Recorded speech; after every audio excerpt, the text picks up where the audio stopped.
The rain was coming down hard on that Tuesday morning in October, turning the cemetery grounds into a muddy mess that seemed to mirror the chaos in my heart. I'm standing here now, 3 months later, and I can still feel the weight of that day pressing down on my chest like a heavy stone. The smell of wet earth and dying leaves still takes me back to that moment when everything I thought I knew about myself began to unravel. My name is David, or at least, that's what I've always believed. I'm 28 years old, and until that funeral, I thought I knew who I was. I worked at a small accounting firm called Henderson & Associates in downtown Portland, Oregon, in a cramped office on the 3rd floor of an old brick building that smelled like coffee and copy toner. My desk was right by the window, and I could see the Willamette River if I craned my neck just right.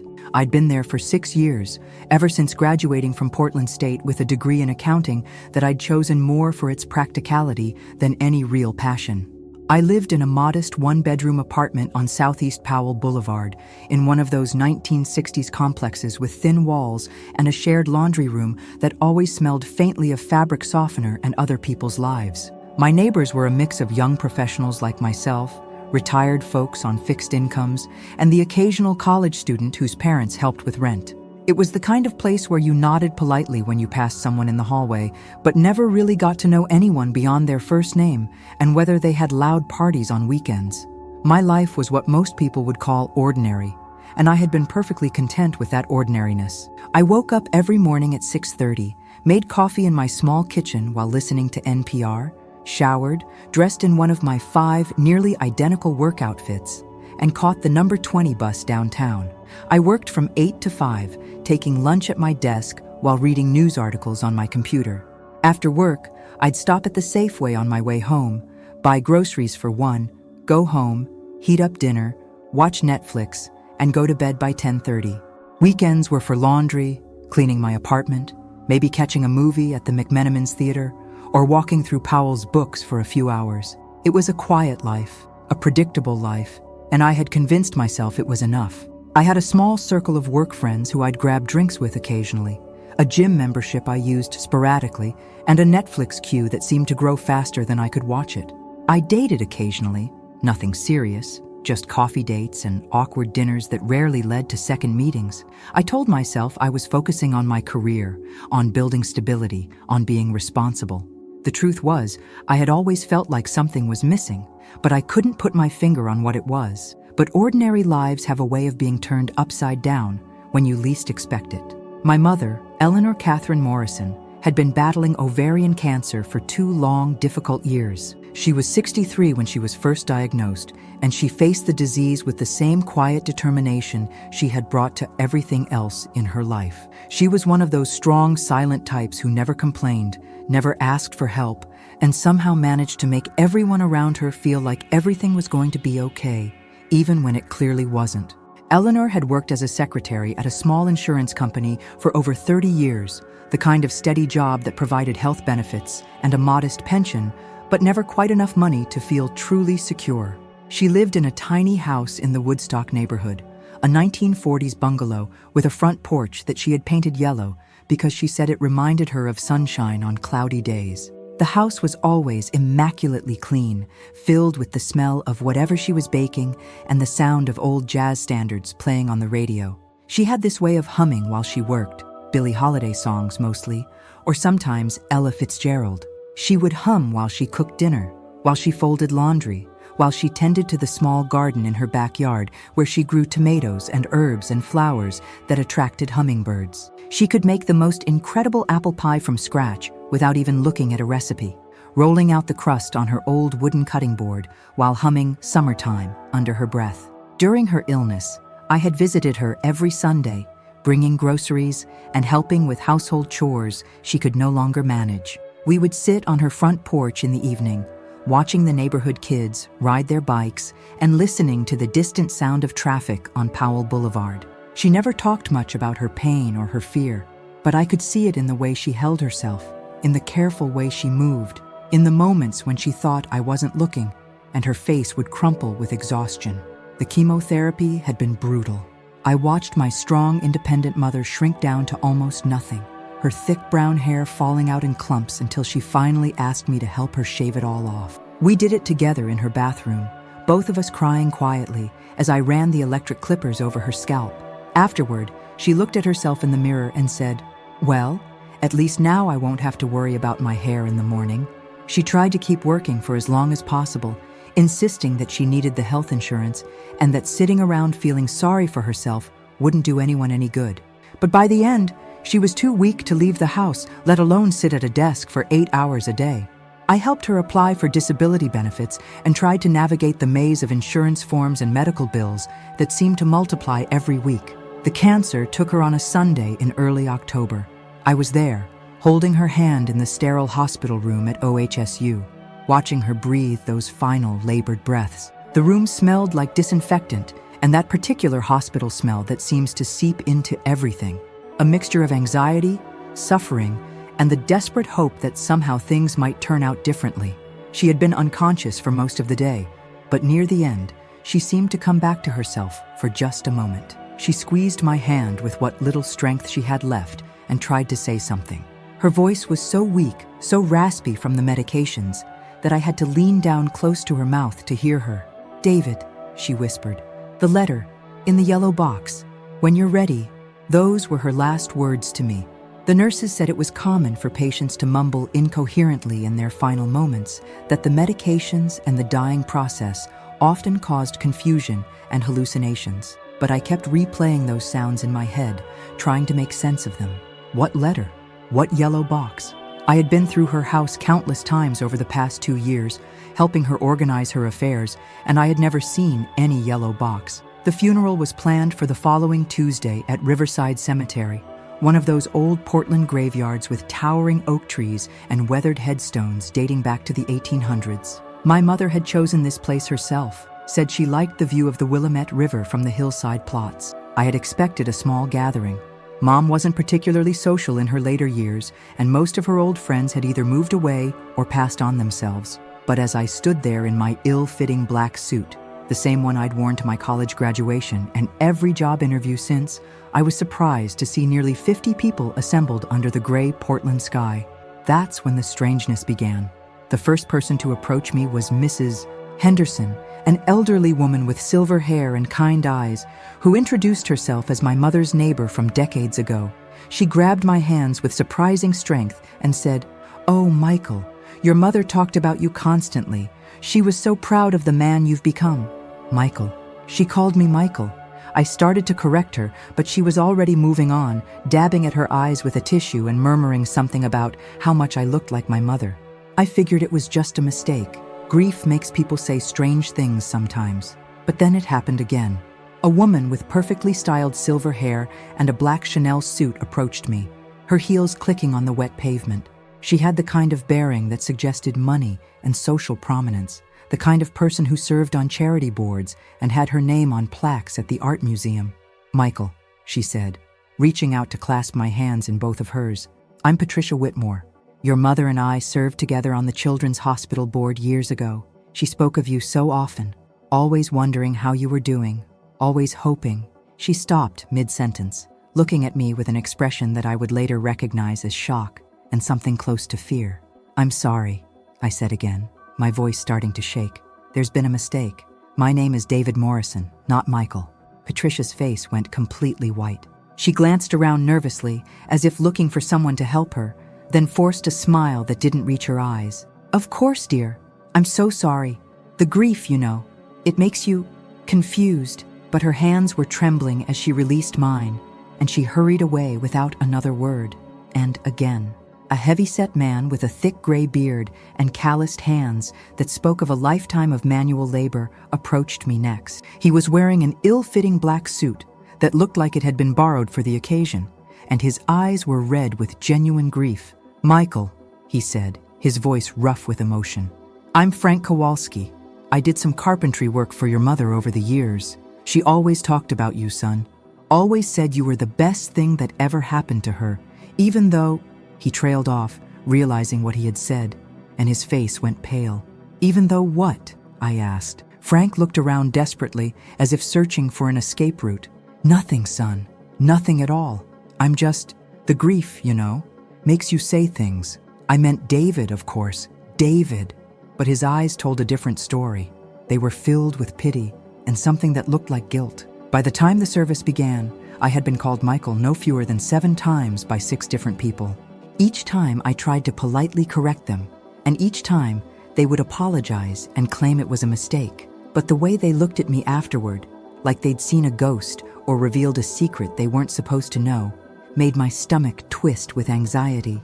The funeral service itself was beautiful, if you can call anything beautiful about putting your mother in the ground. Pastor Williams from the Methodist Church downtown spoke about Mom's kindness and her quiet strength. He talked about how she had volunteered at the food bank every Thursday for 15 years, how she always had a kind word for everyone she met, and how she had faced her illness with remarkable grace. But even Pastor Williams seemed nervous. He kept glancing at me during his speech, and twice he seemed to catch himself before saying something. At one point, he started to say, "Eleanor always said that might," and then stopped abruptly, cleared his throat, and continued with, "Eleanor always said that her son was the light of her life." The whole thing felt like I was watching a play where everyone knew their lines except me. After the service, as people began to disperse, I found myself standing alone by the freshly covered grave. The rain had stopped, but the ground was still soft beneath my feet. I was trying to process everything that had happened when I felt a hand on my shoulder. I turned to find a woman about my age with auburn hair and green eyes that looked familiar, though I couldn't place her. She was wearing a simple black dress and holding a small envelope. "You're David," she said. It wasn't a question. "Yes," I replied, relief flooding through me. Finally, someone who knew my actual name. "I'm Sarah Chen. I was your mother's friend. We worked together at the law firm." She paused, seeming to weigh her words carefully. "Your mother asked me to give you this, if anything ever happened to her." She handed me the envelope. My name was written on the front in my mother's careful, cursive handwriting.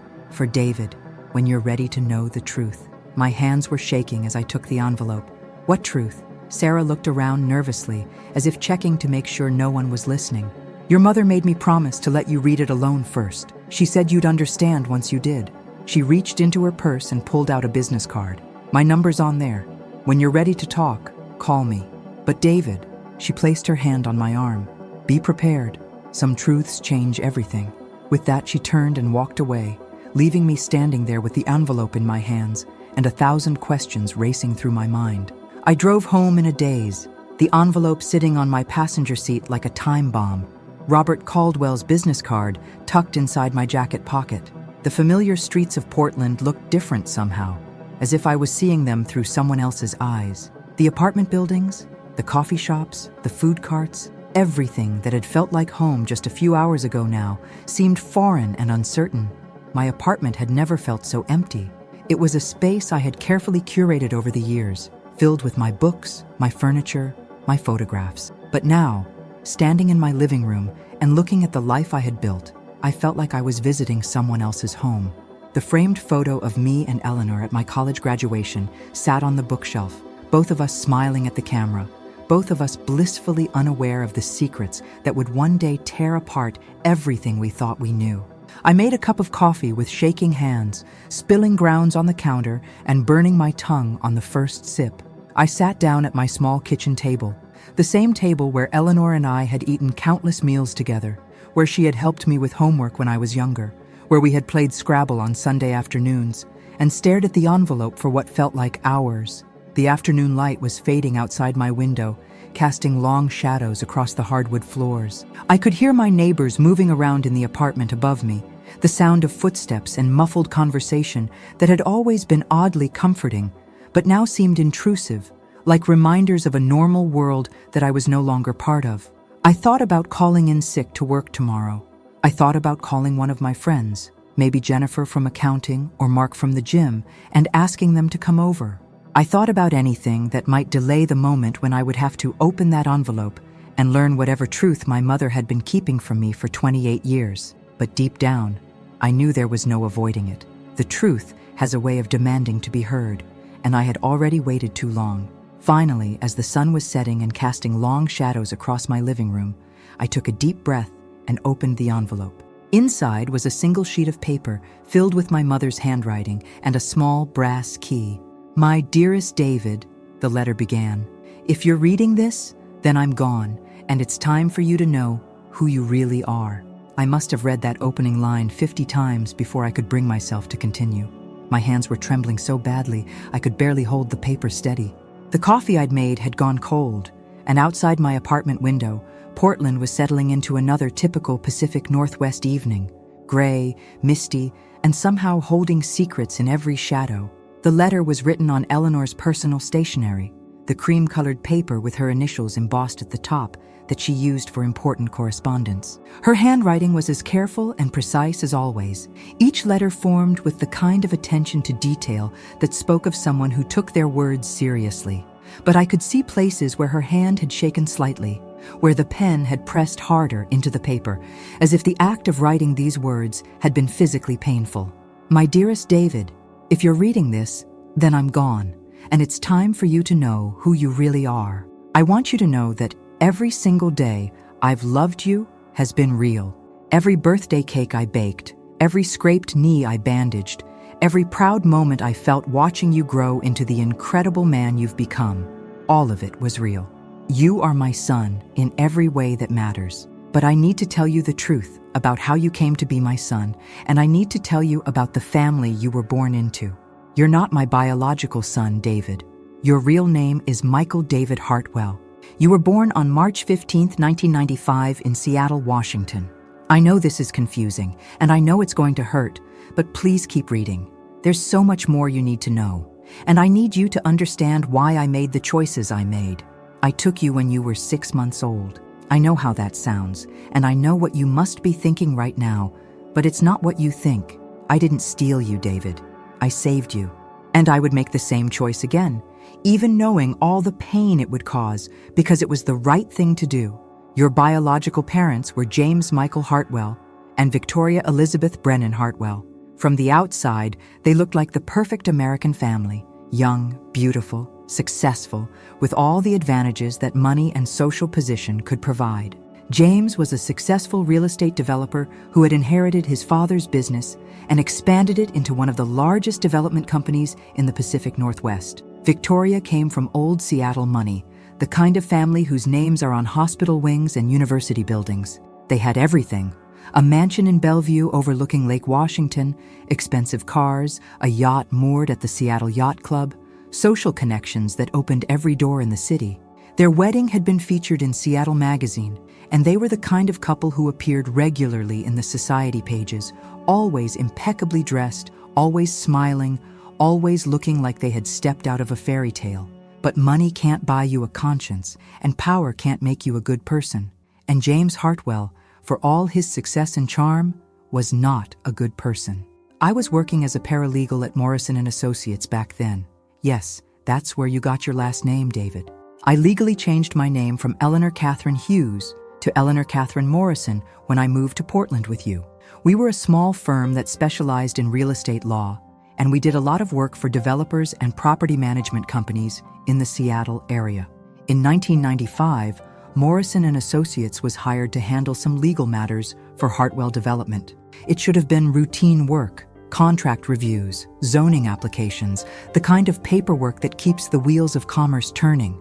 But as I processed the documents that crossed my desk, I began to notice irregularities, financial records that didn't add up, payments to companies that didn't seem to exist, meetings with people who had no apparent connection to the real estate business. At first, I thought it might be tax avoidance or some kind of corporate shell game that wealthy people use to protect their assets. It wasn't my job to question the client's business practices, just to process their paperwork. But as I dug deeper, trying to reconcile the conflicting information, I realized that James Hartwell was involved in something much more serious than creative accounting. He was laundering money for organized crime. The Hartwell Development Company was being used as a front to clean money from drug trafficking, illegal gambling, and other criminal enterprises. Dirty money would come in as investments in development projects, get moved around through a complex series of transactions, and come out the other side as legitimate real estate profits. It was sophisticated, well organized, and completely illegal. But what made it worse was that James Hartwell had gotten in over his head. He had started skimming money from the operation, thinking that he was smart enough to hide it from his criminal partners. He wasn't. By the spring of 1995, he owed them over $2 million, and they were running out of patience. I found out about the extent of his debt through a series of documents that were accidentally included in a file that came to our office. Phone records, financial statements, and most damning of all, transcripts of recorded conversations between James and his criminal associates. The FBI had been investigating the money laundering operation for months, and James Hartwell was their primary target. But the criminals he was working with didn't care about FBI investigations. They wanted their money, and they wanted it immediately. And when James couldn't pay, they made him an offer that would haunt me for the rest of my life. They told him they would consider his debt paid if he gave them his son. I know it sounds impossible, like something out of a movie, but I have the documents, David. I have recordings of the conversations. James Hartwell, faced with the choice between his own life and his son's safety, chose to protect himself. He agreed to let them take you, his own 6-month-old son, as collateral for his debt. The plan was simple and horrifying. They would take you from your home, make it look like a kidnapping, and James would report it to the police as a home invasion. He would play the grieving father, Victoria would be the devastated mother, and no one would ever know that he had voluntarily handed over his own child to pay off his gambling debts and stolen money. What they planned to do with you after that, I don't know, and I didn't want to find out. I couldn't let that happen. I couldn't stand by and watch an innocent baby be sacrificed to pay for his father's crimes. So I made a decision that changed both our lives forever. I decided to save you. I know it sounds impossible, like something out of a movie, but I have documents, David. I have proof. James Hartwell was in debt to some very bad people, and when they threatened his family, he told them they could take his son as collateral. A 6-month-old baby, David, his own flesh and blood. I found out about the plan through paperwork that crossed my desk. At first, I thought it was some kind of mistake, or maybe a sick joke. But when I dug deeper, I realized it was all too real. They were planning to take you and disappear, and James Hartwell was going to report it as a kidnapping to cover his tracks. I couldn't let that happen. I had to make a choice, and I chose you.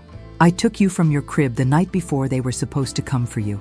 I had prepared everything: new identity documents, a story about being a single mother who had just moved to Portland, references from the law firm. I had been planning it for weeks, trying to figure out how to save you without destroying my own life in the process. That key you found in this envelope opens a safe deposit box at First National Bank downtown, box number 247. Inside, you'll find everything: your original birth certificate, documents about your parents, photographs, and evidence of what your father was planning to do. You'll also find adoption papers that I had drawn up by a lawyer friend of mine, though they were never officially filed. I couldn't risk the legal system, David. I couldn't risk them finding you. I know you're probably angry right now. I know you're probably feeling betrayed and confused and hurt, but I need you to understand something. I have never regretted my decision, not for a single day. Taking you was the best thing I ever did, and raising you has been the greatest joy of my life. I kept track of your biological parents over the years. James Hartwell died in a car accident when you were 3 years old. The police report said it was an accident, but I always wondered if those dangerous people he was involved with finally caught up with him. Victoria remarried a year later to a man named Charles Brennan, and they moved to Vancouver. She never had any more children.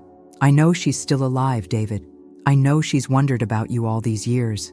I also know that she made her own choices when it came to protecting you, and those choices weren't the same as mine.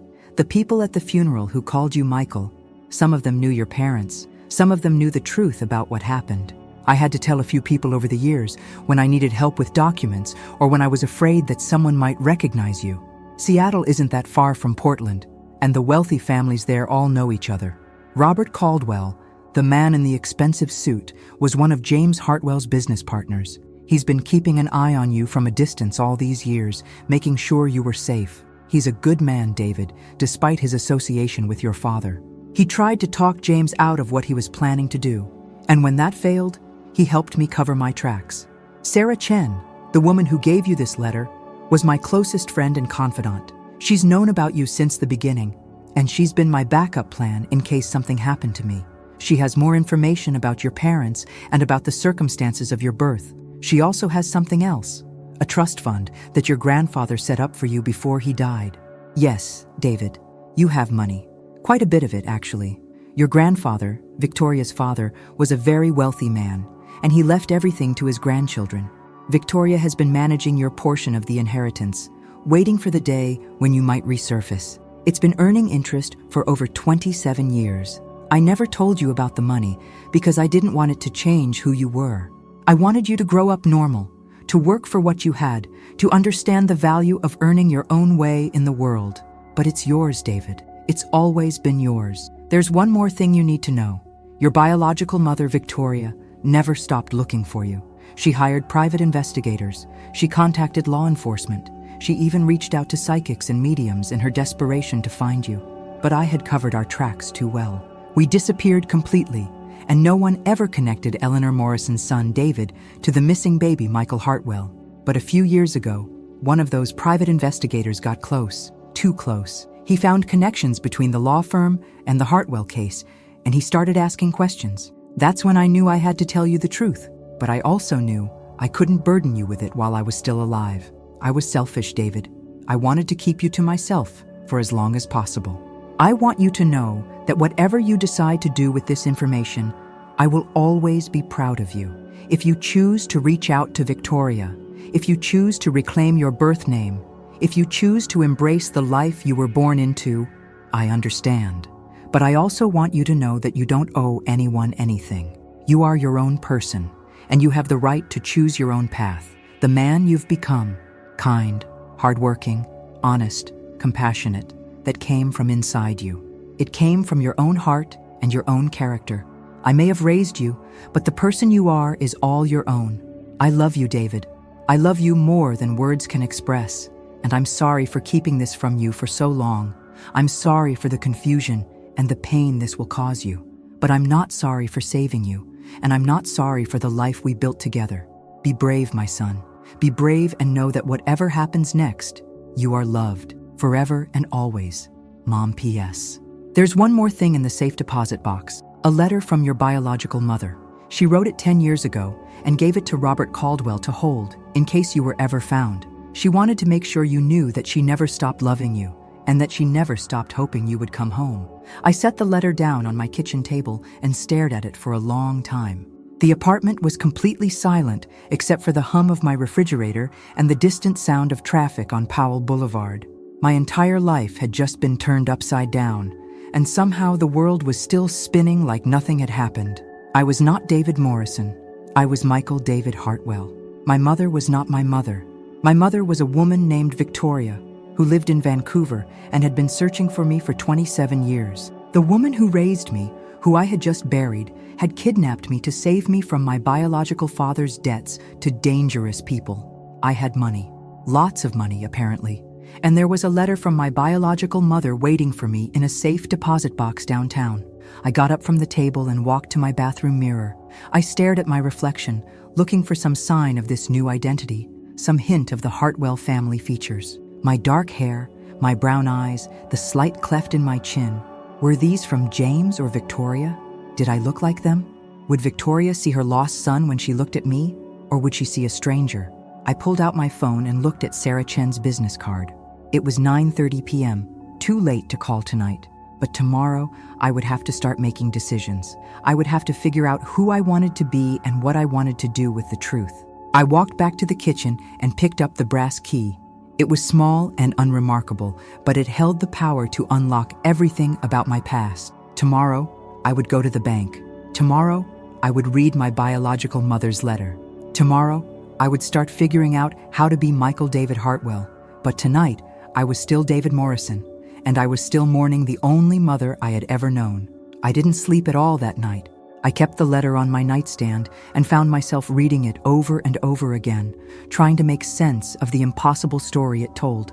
Every time I closed my eyes, I saw the faces of the people at the funeral, the way they looked at me when they called me Michael, the nervous glances they exchanged when I corrected them. By the time the sun came up, I had made my decision.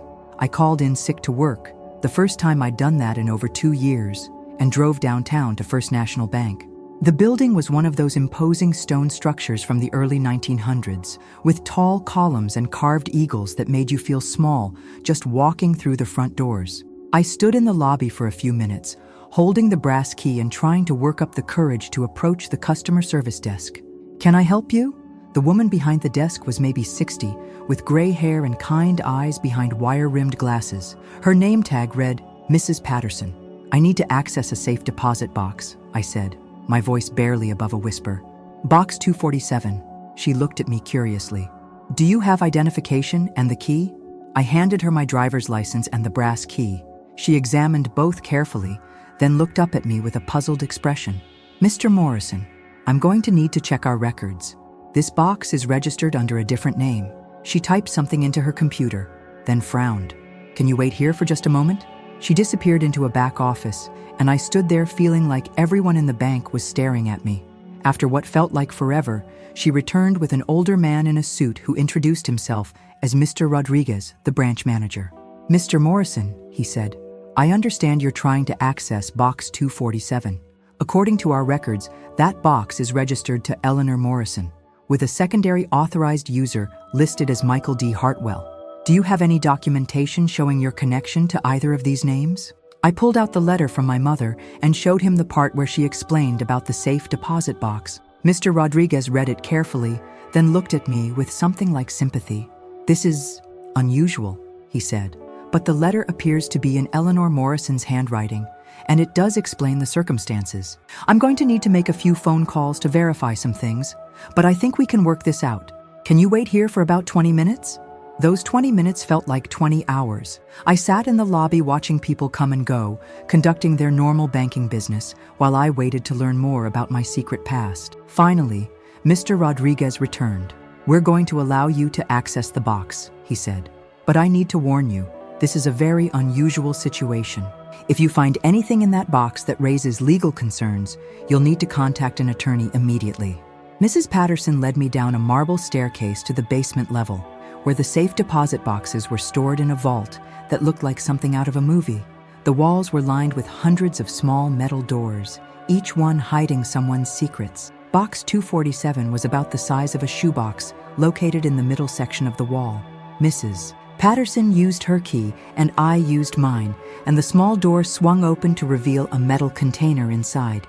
"You can use room 3, she said, pointing to a small private room with a table and 2 chairs. "Take as much time as you need." I carried the metal container into the room and set it on the table. For a moment, I just stared at it, knowing that once I opened it, there would be no going back. Everything I thought I knew about my life was about to change forever. Inside the container, I found exactly what my mother had promised: documents, photographs, and evidence of a life I had never known I lived. The first thing I pulled out was a birth certificate. Michael David Hartwell, it read. Born March 15, 1995, Seattle, Washington. Parents, James Michael Hartwell and Victoria Elizabeth Brennan Hartwell. There was a photograph attached to the birth certificate with a paperclip. It showed a young couple holding a baby, me apparently. The woman had dark hair and green eyes, and she was smiling down at the baby with an expression of pure love. The man was tall and blonde, with a smile that didn't quite reach his eyes. I studied the photograph for a long time, trying to feel some connection to these people, some spark of recognition. But they were strangers to me, and I was a stranger to them.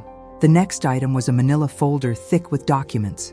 Inside were copies of business records, financial statements, and what appeared to be loan documents with some very official-looking signatures. There were also photographs, surveillance photos by the look of them, showing James Hartwell meeting with men in expensive suits outside various Seattle locations. At the bottom of the folder was a handwritten note in my mother's handwriting, evidence of James Hartwell's debts and the threats made against his family, kept as insurance in case anyone ever questioned Michael's disappearance.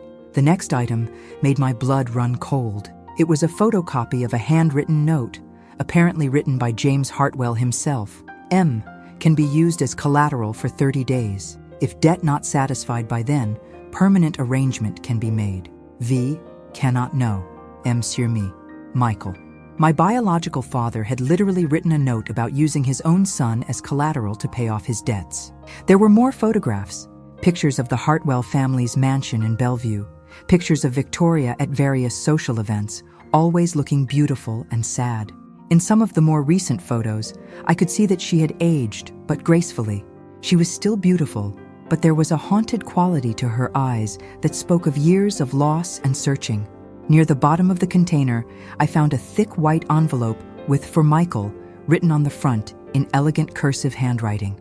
This was the letter from my biological mother that my mom had mentioned.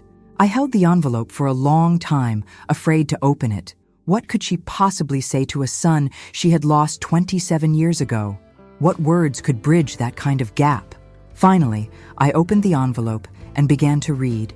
"My dearest Michael, I don't know if you'll ever read this letter, but I have to believe that someday, somehow, you'll find your way back to me. I've been looking for you for 27 years, and not a single day has passed that I haven't thought about you, wondered about you, and missed you more than words can express. I know you must have so many questions, and I know you must be confused and perhaps angry.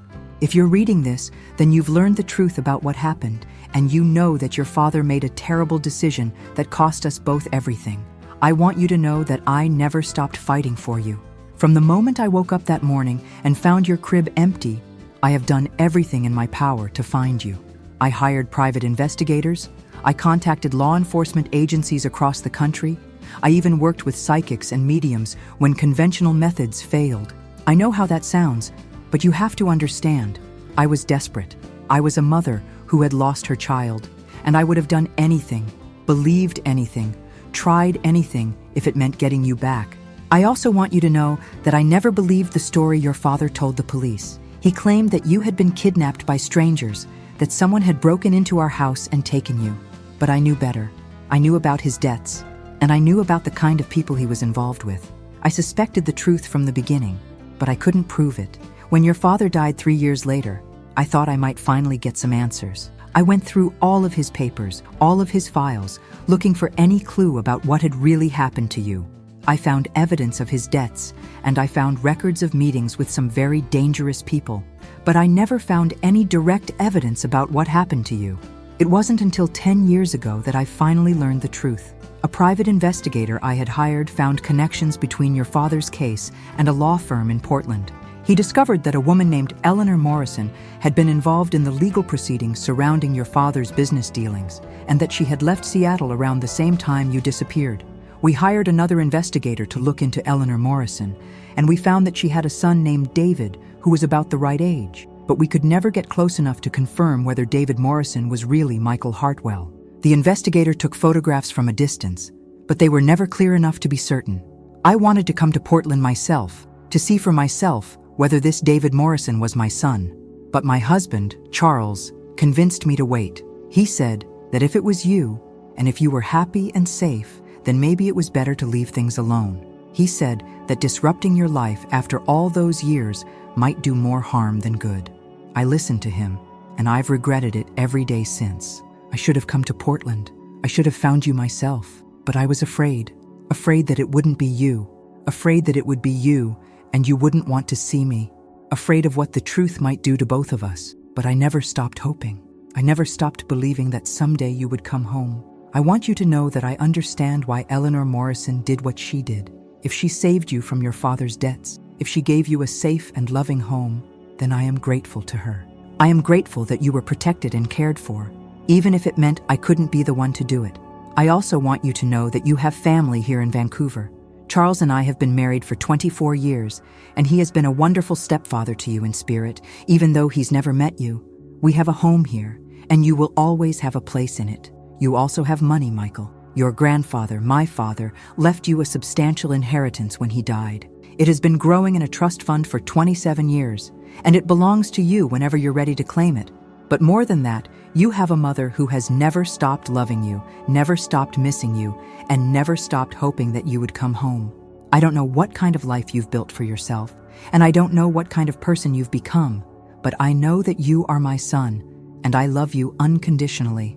If you want to see me, if you want to be part of my life, I will welcome you with open arms. But if you prefer to stay where you are, if you're happy with the life you've built, then I will respect that decision. All I ask is that you know the truth. You are loved, you are wanted, and you have never been forgotten. I'm including my phone number and address at the bottom of this letter. If you want to contact me, I promise I will be here. I've been waiting for 27 years, and I'll wait as long as it takes. With all my love and hope, Victoria P.S. There's one more thing in the safe deposit box, a small jewelry box that belonged to your great-grandmother. She wanted you to have it, and I've been keeping it safe for you all these years. I looked back in the container and found a small wooden jewelry box, intricately carved with roses and vines. Inside was a gold pocket watch with the initials MDH engraved on the back, Michael David Hartwell. I sat in that small room for over an hour, reading and rereading the letter, studying the photographs, and trying to process everything I had learned.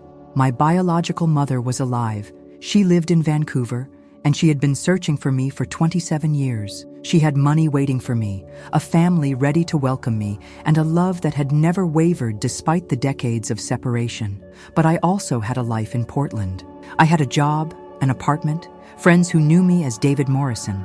I had a grave to visit where the woman who raised me was buried. I had an identity that, while apparently built on a lie, was still the only identity I had ever known.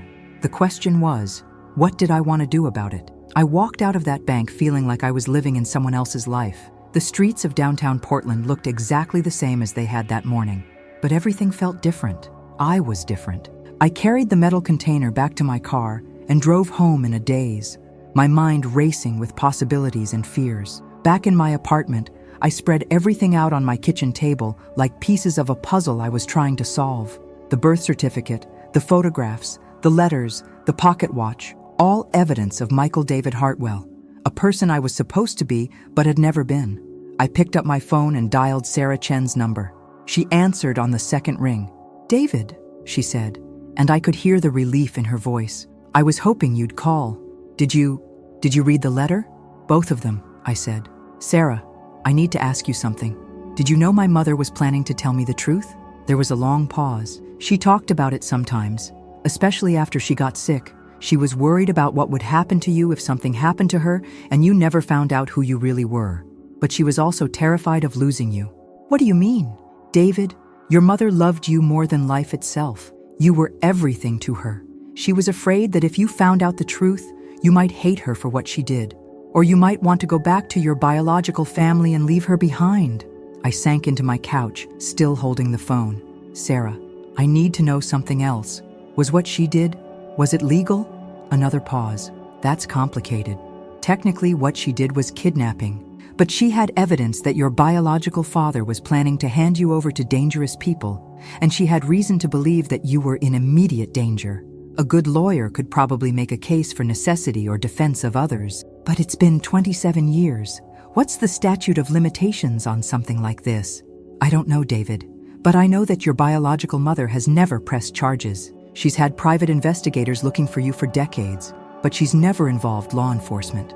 I think she just wants her son back." That night, I called in sick to work again and spent hours on the internet, researching everything I could about the Hartwell family.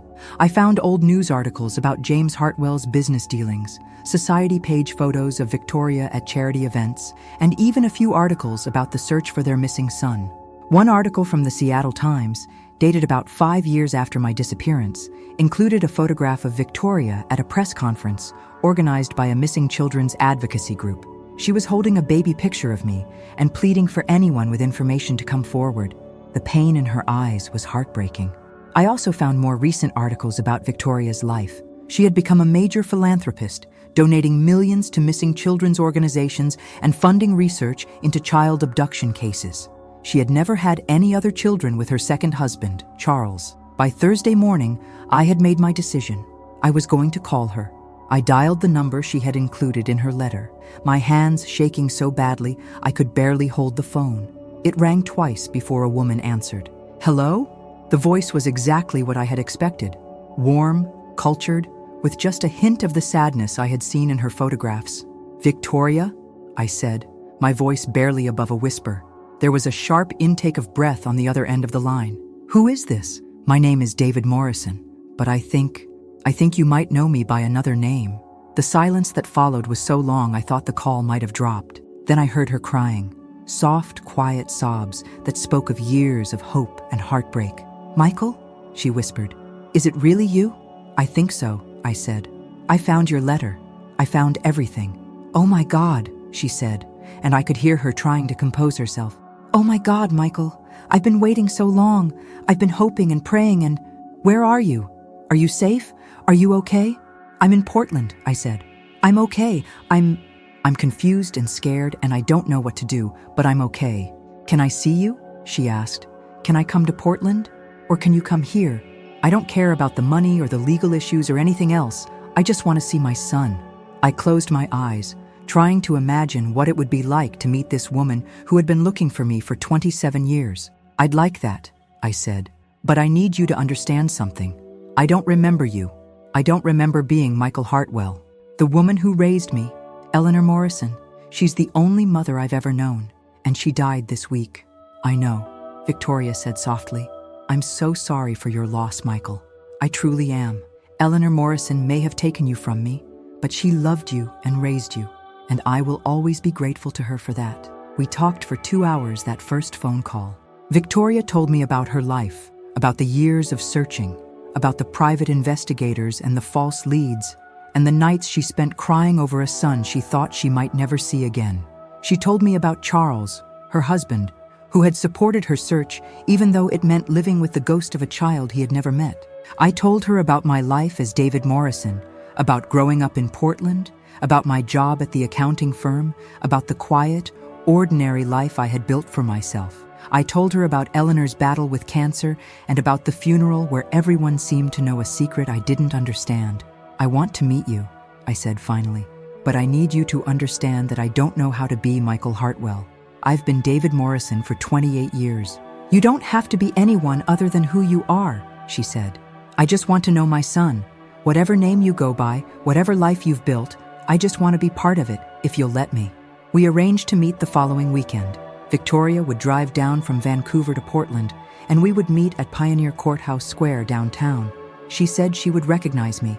She had been studying photos of David Morrison for years, always wondering, always hoping. The days leading up to our meeting were a blur of anxiety and anticipation. I called in sick to work for the rest of the week, spending my time walking around Portland and trying to see the city through new eyes. Everything looked different when you realized you might not be staying. I also spent time at Eleanor's grave, talking to her headstone like she could hear me. I told her about finding the letter, about discovering the truth, about my conversation with Victoria. I thanked her for saving me, for loving me, for giving me a childhood filled with safety and care, and I asked her to forgive me for what I was about to do. Saturday morning arrived gray and drizzly, typical Portland weather that matched my mood perfectly. I arrived at Pioneer Courthouse Square early and stood near the Starbucks, watching people pass by and wondering if I would really be able to recognize a woman I hadn't seen since I was 6 months old. At exactly 2 p.m., I saw her. She was walking slowly across the square, looking around nervously, and even from 50 feet away, I could see the resemblance that people always said I had to my mother. Except this wasn't my mother. This was my mother. She was wearing a simple blue dress and a black coat, and she carried herself with the kind of elegance that spoke of money and education. Her hair was shorter than in the recent photographs I had seen, and there were lines around her eyes that spoke of years of worry and loss. But when she saw me, when our eyes met across that crowded square, her face lit up with a joy so pure and so powerful that it took my breath away. She walked toward me slowly, as if she was afraid I might disappear if she moved too quickly. When she was about 10 feet away, she stopped and just stared at me, tears streaming down her face. "Michael," she whispered. "Victoria," I said. We stood there for a long moment, just looking at each other, two strangers who shared the same DNA and 27 years of separation. Then she took a step forward, and then another, and then I was walking toward her too. And suddenly we were embracing in the middle of Pioneer Courthouse Square while people walked around us like we were just another part of the urban landscape. She felt smaller than I had expected, more fragile. And she smelled like expensive perfume and something else, something that might have been the scent of hope, finally fulfilled. "I can't believe it's really you," she said, pulling back to look at my face. "You look so much like your grandfather. He would have been so proud to see the man you've become." We found a quiet coffee shop nearby and talked for hours. Victoria told me more about my biological father, about the mistakes he had made, and the dangerous people he had gotten involved with. She told me about the night I disappeared, about waking up to find my crib empty and knowing immediately that something terrible had happened. I knew it was connected to your father's debts, she said, but I could never prove it. James told the police that we had been robbed, that someone had broken in and taken you, but nothing else was missing, and there were no signs of forced entry. I knew he was lying, but I couldn't understand why he would lie about his own son being kidnapped. Did you ever suspect that he had given me away? Victoria's face darkened. I suspected a lot of things, but I never wanted to believe that he could do something so horrible. It wasn't until after he died, when I found some of his papers, that I started to understand what kind of man I had married. She told me about the trust fund my grandfather had set up, about the money that had been earning interest for nearly 3 decades. She told me about the house in Vancouver, about Charles and how excited he was to finally meet me. She told me about all the birthdays she had celebrated alone, all the Christmas mornings when she had set a place at the table for a son who wasn't there. I told her about Eleanor, about the woman who had raised me with such love and devotion. I told her about my childhood in Portland, about learning to ride a bike in Laurelhurst Park, about Eleanor teaching me to make her famous apple pie, about the quiet contentment of our life together. She sounds like she was a wonderful mother, Victoria said, and I could see that she meant it. I'm grateful that you had someone who loved you so much. But what do I do now? I asked. I have a life here, a job, friends, but I also have this whole other identity, this whole other family. I don't know how to be both people. Victoria reached across the table and took my hand. You don't have to choose, she said. You can be David Morrison and Michael Hartwell. You can have a life in Portland and a family in Vancouver. You can honor the woman who raised you and still get to know the mother who gave birth to you. But what about the legal issues? What about the fact that Eleanor technically kidnapped me? I don't care about that, Victoria said firmly. I care about my son. I care about the fact that you're safe and healthy, and you've grown into an incredible man. Eleanor Morrison saved you, David. She saved you from something terrible, and she gave you a good life. I would never do anything to tarnish her memory or cause you any legal problems. We talked until the coffee shop closed, and then we walked around downtown Portland for another hour, just talking and getting to know each other. It was strange, discovering that I had inherited her love of old movies, her tendency to organize everything in alphabetical order, her habit of humming when she was concentrating.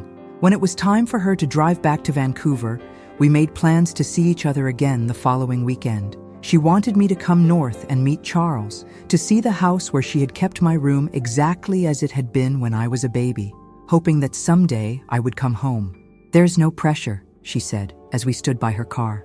I know this is overwhelming, and I know you need time to process everything, but I want you to know that you have a place with us whenever you're ready.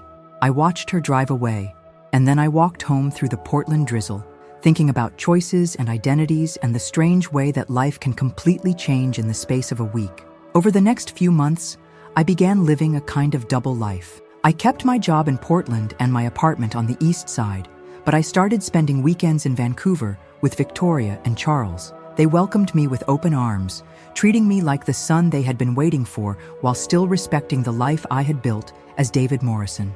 Charles turned out to be exactly the kind of stepfather every kid dreams of having.